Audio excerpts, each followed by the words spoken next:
Good morning, students. How are you all today? Today, we'll be discussing under Indian Constitution a very important topic of Indian Parliament. So, let us begin.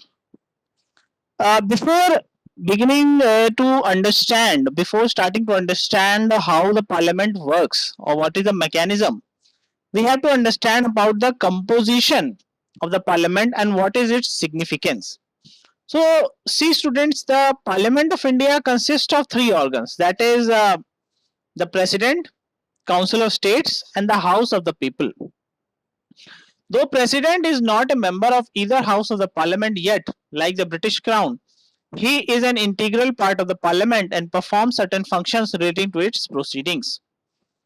The President of America, on the other hand, is not an integral part of the legislature. In India, the President summons the two houses of Parliament, dissolves the House of Parliament, and give assent of bills. It is to be noted that though the Indian Constitution provides for the parliamentary form of government, but unlike Britain, the Parliament is not supreme under the Indian Constitution. In India, the Constitution is the supreme. Since the India has a written Constitution, the principle of rule of law prevails here. So nothing is above, or no institution, even the Parliament, is above the Constitution. So in India, always remember, students, Constitution is considered as a supreme authority. In England, on the other hand, if you see, the law passed by the Parliament cannot be declared unconstitutional, while in Indian Constitution expressly vests this power to the courts. So in India, if the court wants, if any provision, administrative order, or any sort of activity which goes against the constitutional norms or the basic principles of the Constitution, it could be declared null and void by the court. So the Indian Parliament is a creature of the Constitution and derive all its power from the Constitution. It is not a sovereign body. So you have to remember, even though Parliament has a wide array of powers, it is not a sovereign body. And in India, the rule that has been followed is the rule of the law under Indian Constitution, which is considered as the supreme authority in every aspect. Now, so the significance of the Parliament lies in the fact that this is the supreme legislative body. In India, there is a bicameral system of legislature. That is, in India, there are two houses. That is the Lok Sabha and the Raj Sabha, and they are together are called the Sansad Bhavan. The president is also a very important, since even though he is a part of the executive, he is also considered as a very important part of the parliament, and he has certain exclusive power like giving assent to the bills, summoning joint session of the parliament. uh, he has several exclusive powers which are vested in him. So when we study parliament, we cannot study only about the Lok Sabha or the Raj Sabha. We have to study about the president as well, since all these three institutions together constitute the legislative body of this country. And the number of elected MPs, and later on we will study how many number of MPs are there in Lok Sabha and Raj Sabha. The total number of MPs in the parliament is around 970s. 814.5 million Indians registered to the vote in 2014 general election. So, the structure of the entire parliament is designed by Edward Lutyens and Herbert Baker. They were the two architects who have designed the building, architect of Indian Parliament. And the opening ceremony was performed on 19th January 1927 by the then Governor General of India, Lord Irwin. The construction cost at that time was around 8.3 million. As you must be knowing that the new Parliament House is being prepared, because the old Parliament House does not have enough number of seats for MPs. So it was considered by the government a couple of years back that it was better to start constructing a new House of the Parliament. Uh, Talking about its width and length, it is 570, around 170 meters in diameter, and covers 6 acres of land. So let us study about the composition of the Indian Parliament. The Raj Sabha or the Council of State is the upper house of the Union Parliament. The maximum member of the Raj Sabha is fixed at 250, of whom 12 shall be nominated by the President and the remainder 38 shall be the representatives of state and the union territories. The representatives of the state are elected by the members of the Legislative Assembly in accordance with the system of proportional representation by means of the single transferable vote. The representatives from the union territories are chosen in such manner as a parliament may by law determine. The allocation of seats of each state or union territory and the number of seats allocated to each in the Raj Sabha are specified in the fourth schedule. The 12 nominated members are chosen by the president from among the members having special knowledge or practical experience in literature, science, arts, social services, etc. It is given in Article 80. The nominated member do not participate in the election of the President of India, which is provided under Article 54 and 55 of the Constitution.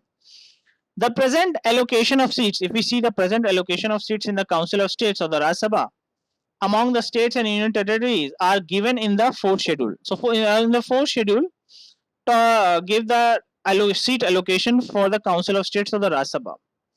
So, in the fourth schedule, you can see there are a lot of seats allocated by upon each states in the Raj Sabha. Like for Andhra Pradesh, there are 18 seats, Assam 7, Bihar 16, Uttarakhand 3, West Bengal 16.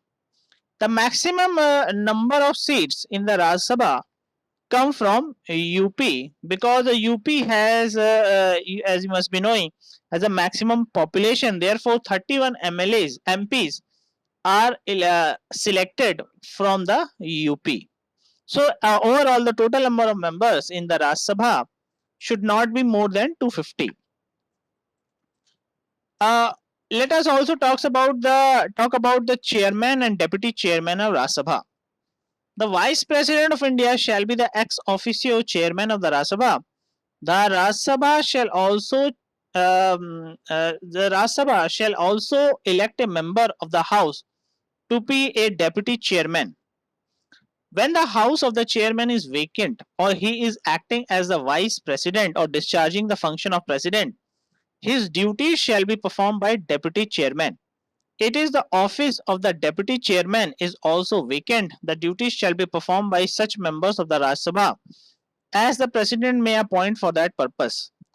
The chairman preside over the sitting of the house and in absence the deputy chairman presides. If both are absent from such person as may be determined by the rule of procedure of the council, and if no such person is present, such other person as may be determined by the council shall act as a chairman. A deputy chairman shall vacate his office if he ceases to be a member of the council. He may resign his office by writing to the chairman. He may also be removed from his office by a resolution of the council passed by the majority of all the then present members. But such a resolution can only be moved by giving at least 14 days notice.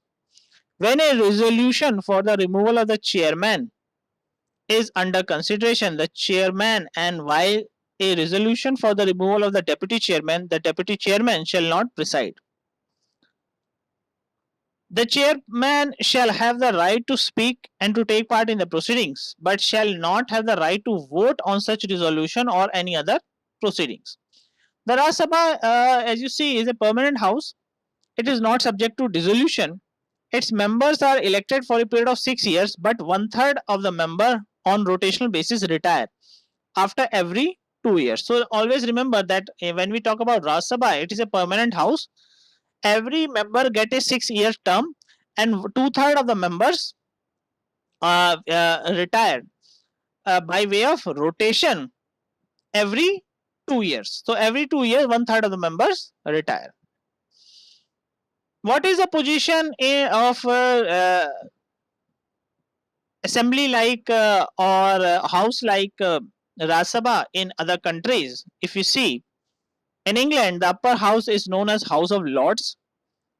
Like our Rajya Sabha, it is also permanent house, not subject to dissolution. But it differs from the House of Lords in the sense that while House of Lords consists of mostly of hereditary lord created by the crown, the Rajya Sabha is an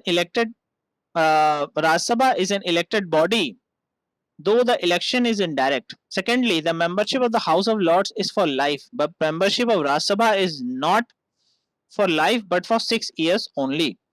In USA, the upper house is known as the Senate. Each state sent two senators in the Senate irrespective of its size, population, wealth, or importance. Its membership is 100.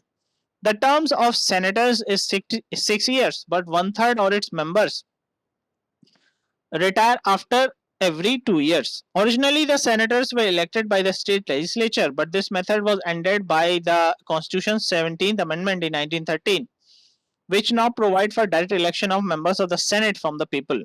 But in Rajya Sabha, the members are elected on the population basis. Like Indian Rajya Sabha, it is a continuing body and one third of its members retire every 2 years. Its tenure is for 6 years. In Australia, the Senate is composed of 10 members from each of the 6 states. The term of a senator is 6 years. Half of them are elected every 3 years. So more or less like we have Council of States or the Rajya Sabha, similar body exists in almost every country. So one question always arises is that what is the utility of the Rajya Sabha or Council of States? So although the Rajya Sabha is a permanent body, but in respect of power, it enjoys inferior position as we compare it with the Lok Sabha. A money bill can only be introduced in the Lok Sabha.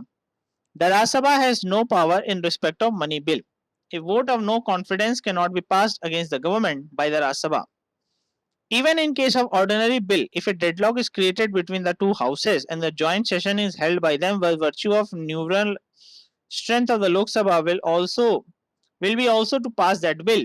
In view of the weak position of the upper house, the constitutional jurists question the wisdom of having the second chamber and they plead for its abolition. Though there are a lot of people who say that there is no need for Rajya Sabha, but there are other experts or jurists who say that in federal constitution a second chamber is a necessity. It plays an important role in the manner of legislation and therefore it should be retained. Rajya Sabha is desirable because it fulfills the following purpose. So, what purposes it fulfill, or what is the significance of having Rajya Sabha? So, if you see, it is considered useful because senior politicians' statements might get an easy access in it without undergoing the ordeal of general election necessary for the members of Lok Sabha. So that experience and talent is not lost to the country and they may discuss question of public interest. Rajya Sabha act as a revising house over the Lok Sabha, which being a popular house may be tempted to act rather hastily, keeping in view of the public opinion. The existence of Rajya Sabha stops the drastic changes in the law of the country made in heat of momentary passion and affords opportunity for its reconsideration by delaying its adoption for a limited period. So Rajya Sabha is a house where the states are represented keeping with the federal principle. So there are various uses of Rajya Sabha. First is that it is in conformity with the federal principle of our constitution. Second is that it gives a opportunity for the legislature to have statesmen, to have senior politicians, persons with wisdom with them to reconsider the decisions taken by the Lok Sabha sometimes in the heat of the moment or passion, so that the law is not passed in a hastily manner and the laws which are passed or the work that are being done is in conformity with the constitutional norms or the principles of the constitution. Second, we have to talk about Lok Sabha also. So as you can see in this presentation, the House of the People is the Lok Sabha. The Lok Sabha is a popular house. Its members are directly elected by the people. The maximum number of its membership is fixed at 550. out of whom not more than 530 are elected by the votes in the state, but not more than 20 to represent the union territories. Under Article 331, the President may nominate not more than 2 members of the Anglo-Indian community, which in its opinion, that community is not adequately represented in the Lok Sabha. The representation of states are elected directly by the people of the state on the basis of adult franchise. The representatives of the union territories shall be elected in the manner prescribed by the parliament by law. Every citizen of India, male or female, who is not less than 18 years of age, is not disqualified on the ground of non-residence, unsoundness of mind, crime or corruption, or illegal practices, and is entitled to vote at the Lok Sabha. This is given in Article 326. So the members of the Lok Sabha are elected directly from the general elections held every 5 years. Now let us also talk about the territorial constituencies. So for the purpose of election to the Lok Sabha, each state is divided into territorial constituencies in such manner that the ratio between the population of each constituency and the number of seats allocated to it, so far as practicable, is the same throughout the state. Each state is allotted a number of seats in the Lok Sabha in such manner that ratio between the members and its population, so far as practicable, is the same for all states. Clause 2 of Article 81, if you see, provides for uniformity of representation in two respects, as between the different states and as between the different constituencies in the same state. The population for the purpose will be ascertained on the basis of the last preceding census. After completion of each census, the allocation of seat in the Lok Sabha to the state and the division of each state into territorial constituency shall be readjusted in such manner as the parliament may by law prescribe. But such readjustment shall not affect representation in the House of the People until the dissolution of the then existing House. The expression population in Article 81 means the population as ascertained at the last preceding census of which the relevant figure has been published. The 42nd Amendment Act 1976 added a new proviso to Article 81-82 which provide that the population for the purpose of subclause A of clause 2 and for the purpose of clause B of clause 2 shall be ascertained on the basis of census of 1971 and 2000 respectively. The 84th Amendment Act 2001 has substituted the figure 2001 for the figure 2000 and provides that this will be frozen till the year 2026. Thus, there will be no readjustment of territory constituencies on the basis of the new census until the relevant figure for the first census taken after the year 2026 has been published. The readjustment of the constituencies may be taken up after 2026, and until this is done, the allocation of seats will be done on the basis of 1971 census. And the reallocation of territorial constituencies will be done on the basis of 2001 census. So, as you can see that according to Article 81 and 82, it is very clear that the date for the census has been frozen for the purpose of determining territorial constituencies has been frozen till 2026, and until then the allocation of seats is based on 1971 census and reallocation of territorial constituencies is done on the basis of 2001 census. So after 2026 the reallocation or readjustment of territorial constituencies of the Lok Sabha will be done.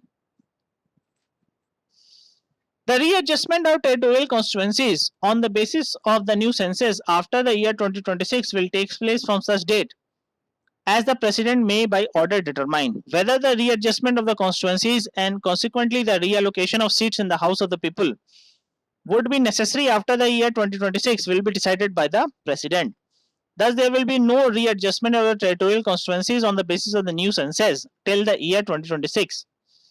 The readjustment of the constituency may be taken up after the year 2026, and until this is done, the readjustment of seat in the Lok Sabha will be done on the basis of the year 1971 census readjustment of territorial constituencies on the basis of the new census, which will take place from such date as the president may order.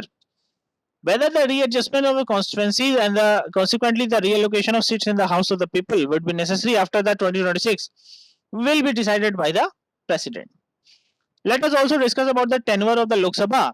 The Lok Sabha shall continue for 5 years from the commencement of its first session. The president may, however, dissolve it even earlier, but while a proclamation of emergency is in operation, the life of the House of the People may be extended by law of parliament for 1 year at a time. The Lok Sabha, whose life has been so extended, cannot continue beyond a period of 6 months after the proclamation of emergency has ceased to operate, as it is provided in Article 83. The Lok Sabha in India is composed of an almost similar lines on the lower house of England, America, Canada, Australia.